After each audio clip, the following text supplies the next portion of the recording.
All right, Justin, you have an opinion in regards to? Wait. We didn't forget about you too. We're going AKA number 3 gonna come back too. We got AKA number 4. Yeah. Tell them what you do. I don't do nothing.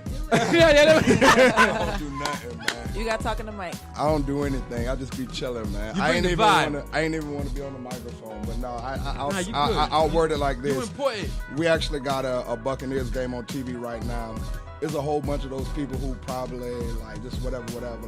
You can pick any random white person out of the field right there, and you can ask them who Lauryn Hill is, and you can ask them who Jill Scott is. And I feel like on the mainstream, that's kind of what I'm saying.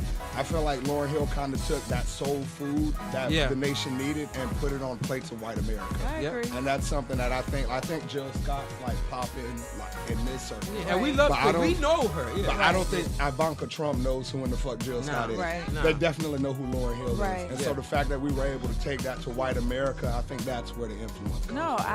I definitely agree that she was influential, but it was, which one would I choose? Jill Scott is born a day before me. She started out as a poet. I started out as a poet. So I related to her more because of her opera training. I had classical training. Nice. So I understand her nuances when she sings.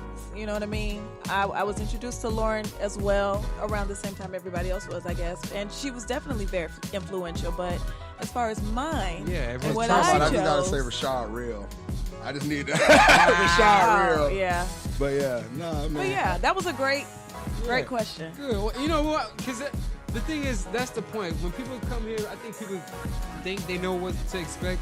Honestly, we don't even know.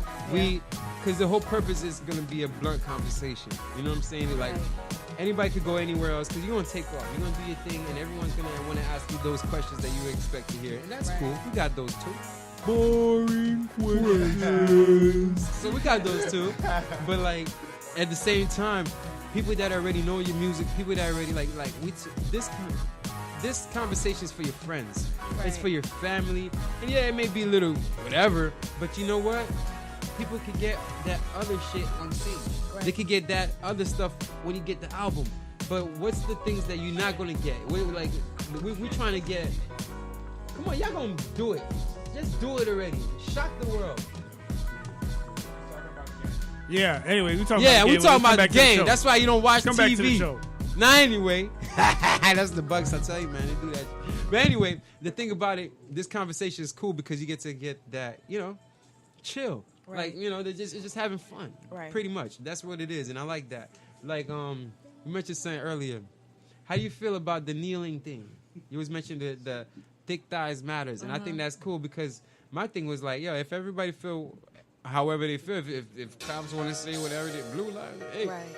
My thing is, the blacks are saying it because we feel like we don't have that representation anymore when it comes to that. So we got to really do it ourselves.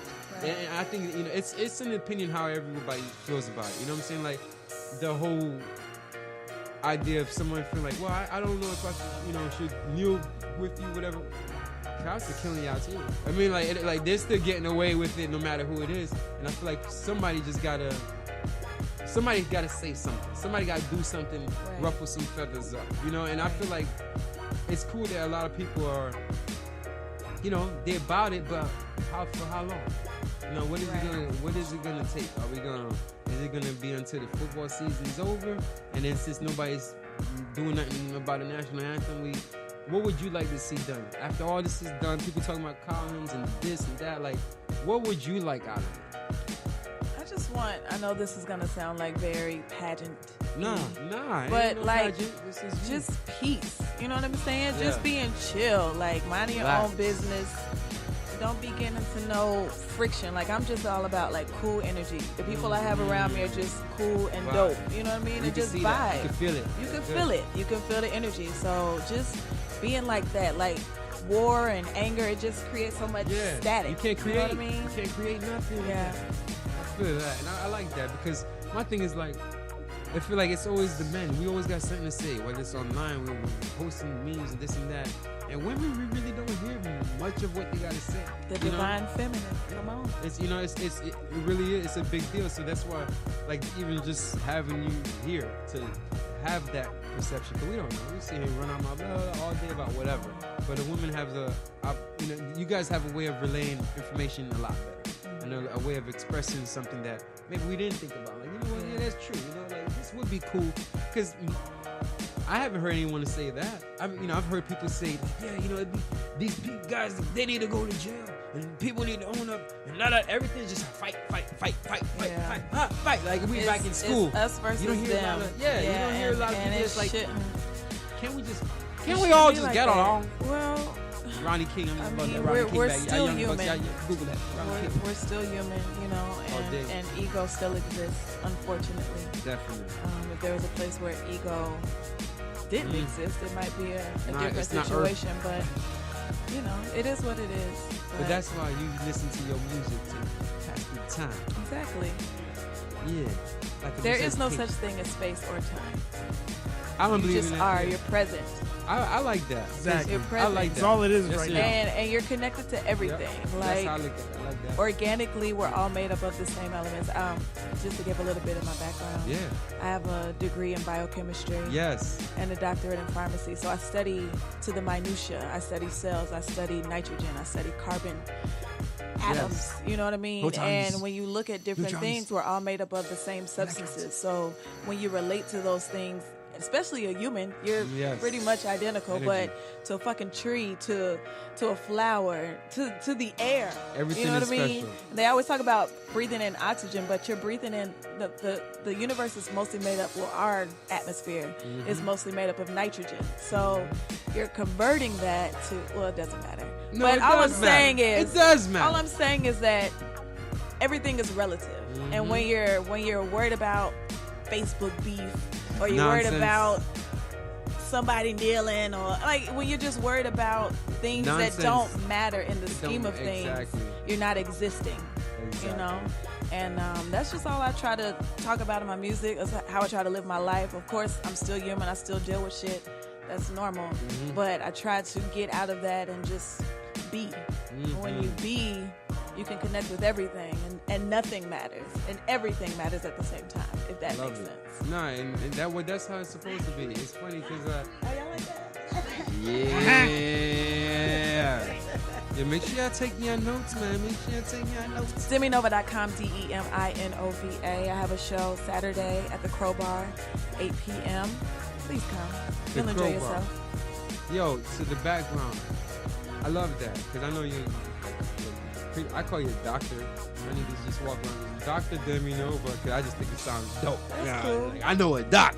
You know what I'm saying? You know what I mean? But definite. What made you decide to go so hard on the creative? Because you always done music. You always, you know, you was always in the field. But like within the last year, it's like just an explosion. You know, of creativity, and you know, it was more than just you showing up at, you know, venues that we at the same spot or whatnot, you rocking, but it was like everything that you did, you know, you had something to offer. It was almost like you always had that, but you never had the opportunity to show the world. So now, like, what sparked you? Well, there's a Nigerian proverb that says anything worth doing is worth doing well. So I really believe in perfecting your craft so that you give the best presentation. I always use an analogy of somebody brought you the most delicious meal. What's your favorite meal? Like, what's your favorite meal? Julia sauce pois. It's rice and beans. Dish? Yeah, okay. Pretty much. So, say somebody brought you that on a porcelain platter from the White House, and then somebody brought you that Trump same was meal. Me some Haitian dishes. Well, I might have when to Obama, give him a break. When Obama was all right, in. Obama, okay. I believe. Okay. Obeezy definitely knows some Haitians. But say somebody brought you that same meal on the top of a garbage can. It wouldn't be the same meal. So making sure that your presentation is right is one of the key elements in order to be successful. Makes sense. Huh? What if that's all you have to offer? But what about when that's all you have? And not to take away. And tell them who's talking. Who's talking? People that don't know. introduce me. I don't know who I am. No. What's your name? What do you want the radio people to know you as? Here's my thing. I'm speaking specifically about my artistry. I have the choice to make it the best that I can make it. Yeah. You know what I mean? So I make sure that I give the presentation well.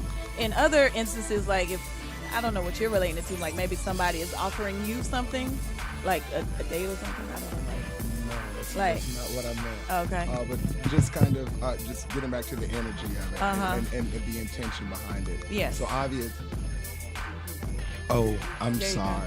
Yeah, I'm just gonna bring the microphone to me. There you go. That's what I do, man. But yeah, no, just about the intentionality. Right. I just wanted to shed a little bit of light on the fact that you can take small, you can take pure intention to good intention can be. Right. Oh, definitely. The intent is what's important, but to me, the presentation is the icing on the cake. I feel like I'm speaking out of line on some things, but it's crazy because this conversation is all over the place. You were talking about things being everything and nothing, so there's some boundary fluidity that's going on here. So that's all. I don't mean to be like. No, this is good. No. This is good, man. That's what it's about, the world is a spectrum. You know what I mean? So it's everything. Like a rainbow would be fucking boring if it was one color. I tell people that all the time. It would be boring. So I like that, but it makes a lot of sense, and I like that. You know, because I mean, I like cake, but not if it's off the floor. You know what I'm saying? So yeah, like. Fuck that. I'll walk over that shit. I mean, I might look back again like, well, I can eat off the top. But nah, you know what I'm saying? Like, the frosting. I could, you know, at that part didn't hit the ground. You know what I'm saying? Nah, but definitely. So that's cool because, like, that's why I don't want to have just anybody here. You know, like we've done this so long that we know how much hard work it takes for you to release a project, right. And how much it takes, you know, because you got personal life that has nothing to do with what you like doing, and then you get this little amount of time in, you know, your life to go ahead and do that and then go hard and deliver that blue plate special, not, you know, that Happy Meal box, you know what I'm saying? Like, so, and I feel that, I respect that, and being where we're at here, it's hard because you're going to have the same venues where you're going to see the same people performing. So if you're not really trying to leave here, it's going to be hard to find inspiration. You really got to search for that inspiration. You really got to do something else and be off of social network and all that. Like, just do your own shit. So what do you do when you're not on social network, when you're not doing protons, neutrons, electrons? You know, like, what inspires you, you know? I travel a lot and I sleep a lot. I have to recharge myself. You know, I hate when people say the phrase like, "You sleep when you're dead." Fuck that. If you don't sleep, you're you'll die early. Real talk. Now I can sleep, not die. Yeah, because you're gonna fall asleep on the wheel. Yeah, but I travel a lot. I was just in Amsterdam about 3 weeks ago. I was just talking about Amsterdam. Yeah, I want to go there so bad. It's a beautiful place, and everybody should chill. Yeah, because they high. One of my Uber drivers, he was telling us that it's illegal to have firearms, and you know, people fight, they just fist fight, and like back in the day, right? You know what I'm saying? Right. Nowadays you got bitch ass niggas you never knew. Like, I'm gonna shoot you, now just take this ass whooping, man. But they chill and they can smoke weed and they have prostitution that's legal. They just chilling. You know what I mean? Everybody's just kind of. How the girls look? They look like you the know ones what? over I went to the red light district, but I went when they weren't out. Oh. I went to the Museum of Prostitution, so I got to see. Wait, time out. There's a museum of prostitution in Amsterdam, and it explains the history of prostitution. It's gone back like hundreds of years in So they got Amsterdam. the pimps in there too, It's right? like one of the oldest industries. Yeah. I'm just saying. No, I mean, like, wait. So if we got the prostitutes in there, where's the handlers? So they take you on a tour. They take you on a tour, and one of the prostitutes is like the narrator, and she's explaining that they have, you know, those windows that they have. They rent those, so it's like $150 a day. And this what's in the window? So they stand there. So it's a real prostitute that's just sitting there in the window? Yeah. Yes, and inviting you So it's not like in. a wax No. museum? No. It's a museum of real prostitutes. There's a woman that's standing in a window, which has a room attached to it, and she can close the curtain and, you know, handle her business. So she rents this room for $150 a day, and this narrating prostitute said her biggest night she had 120 guys.